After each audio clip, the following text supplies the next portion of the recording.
Hello. Welcome to Notes Due at Midnight. My name is Casey Openshaw Haycock. I'm an occupational therapist, a business owner, a mom, and someone who has spent an alarming amount of time writing documentation at approximately 11:58 p.m. Before we get started, you're probably wondering why I named the podcast Notes Due at Midnight. If you're a therapist or in healthcare, you probably already know. If you're not, let me explain. For years, and now, sometimes, I would spend all day seeing kids, solving problems, putting out fires, answering my emails, making phone calls, being a mom, running a business. And then at the end of the day, I'd sit down on my laptop and I'd think, finally, I could do some actual work. And somewhere around midnight, I'd still be writing notes. But the more I thought about it, the more I realized that this really wasn't about the notes. The notes became a symbol, the things that keep us awake, the dreams that we're building, the worries that we're all carrying, and the decisions we're trying so desperately to make, the life we're trying to create. Some of my biggest life decisions have happened after midnight, including the decision that changed everything. But I may be getting ahead of myself, as I tend to do. So let's rewind. A lot of people know me as Casey Openshaw, the owner of the Openshaw spot or the OT spot. They see my clinics, they see my staff, the sensory gyms, the waiting rooms full of kids, me in public doing my grocery shopping, little Theo. And what they don't see is that the whole thing started with just a single mom who had no idea what she was doing. And honestly, some days I'm still not entirely sure. Years ago, I was living away from Maine. If you know my story, I graduated Hassan OT school and I moved to Texas because I couldn't find a job working in pediatrics. I lived there for a bit. I did a traveling position in Florida and then I moved back to Texas and then I landed myself in Colorado. So during that time, I had my degree. I always had great jobs. I had a plan. I had owned a house in Texas. I was hoping to own a house in Colorado. But then life does what life does and ignored my plan. I overnight kind of became a single mom. And if you've ever been a parent, you know that there are two versions of yourself: the version before kids, free, fun, right? And the version after kids. The version of me before kids would say, "Oh, my kid's never going to act like that when I'm an OT, right?" Also, say things like, "I'll never let my kid eat chicken nuggets for dinner 3 nights in a row." But the version after kids says, "You just can't help it. Those are protein in the nuggets, and we're all just surviving, right?" Suddenly, I wasn't making decisions for myself anymore. Everything I did was all about baby Theo, this cutest little boy.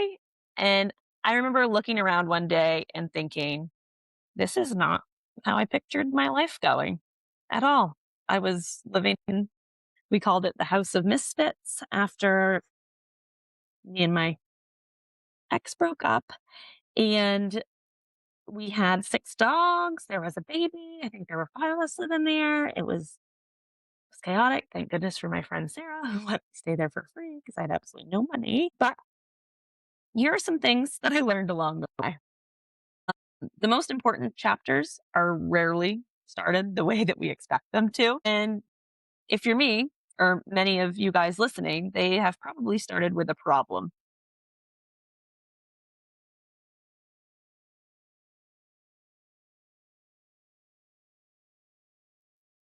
Some sort of challenge, some sort of setback, a moment when you're standing in the kitchen wondering if everyone else got an instruction manual, you somehow skipped.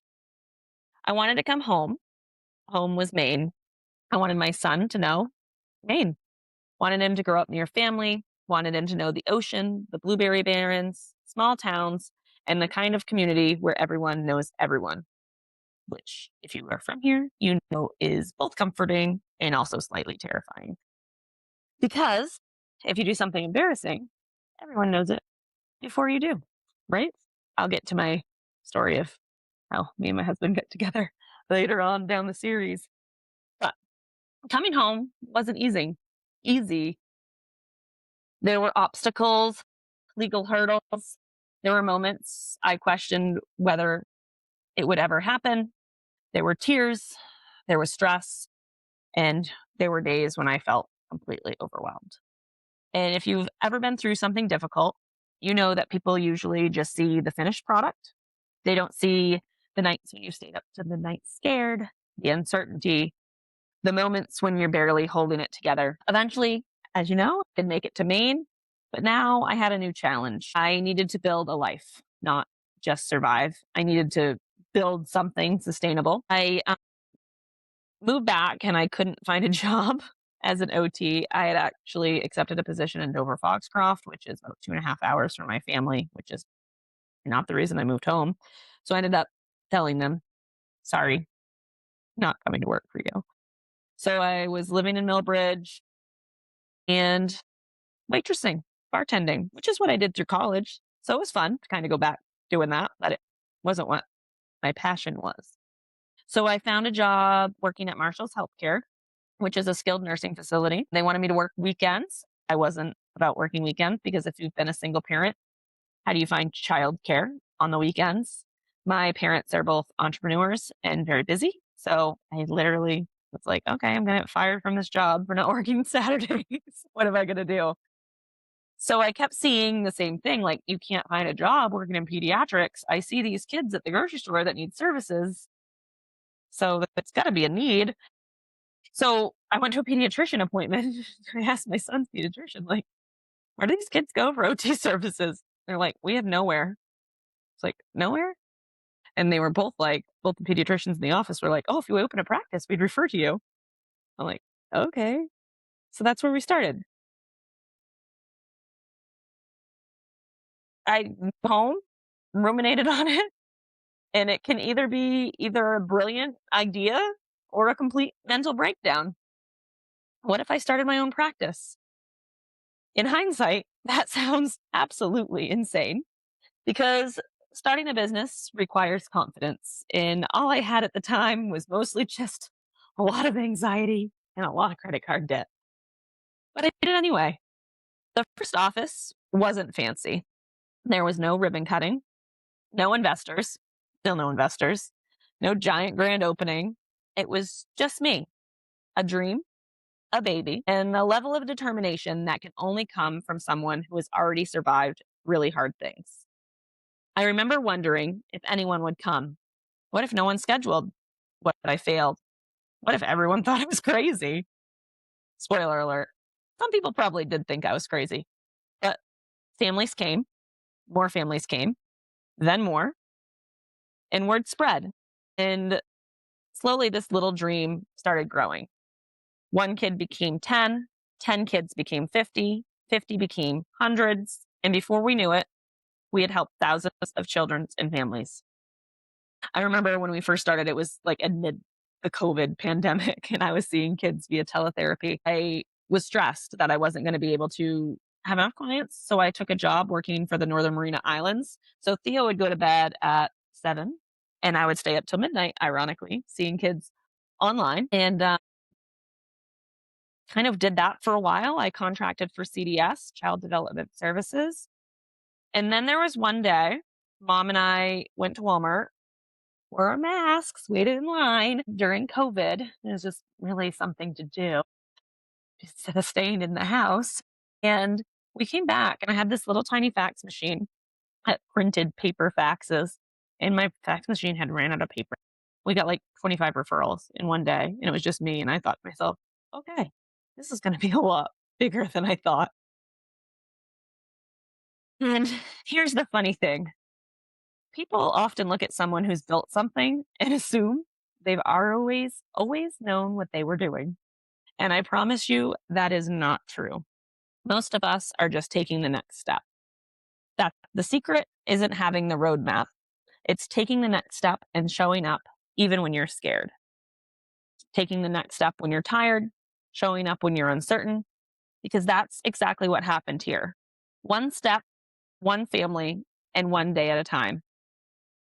As an occupational therapist, I have spent my life helping people participate in theirs, helping kids do things that are hard, helping families navigate challenges, and helping people believe that they're more capable than they think they are. And somewhere along the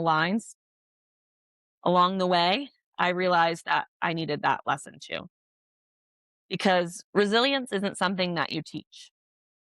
You can't learn it in school, you can't learn it from a textbook. It's something you live. And if this podcast is about anything, it's that life, the messy parts, the funny parts, the heartbreaking parts, and the rebuilding parts, the moments that change us, and the lessons we learn along the way. So if you're listening to this today and you're in the middle of a hard chapter, I want you to hear this. This chapter isn't your entire story. You don't need the roadmap. You just need to take the next step and show up, because that's what I did. And somehow the next step turned into a life I couldn't have imagined. Thank you for spending part of your day with me. I'm Casey Openshaw Haycock, and this is Notes Due at Midnight. Wherever you are and whatever you're facing, just keep showing up. You'd be amazed at what happens when you do. I'll see you next time.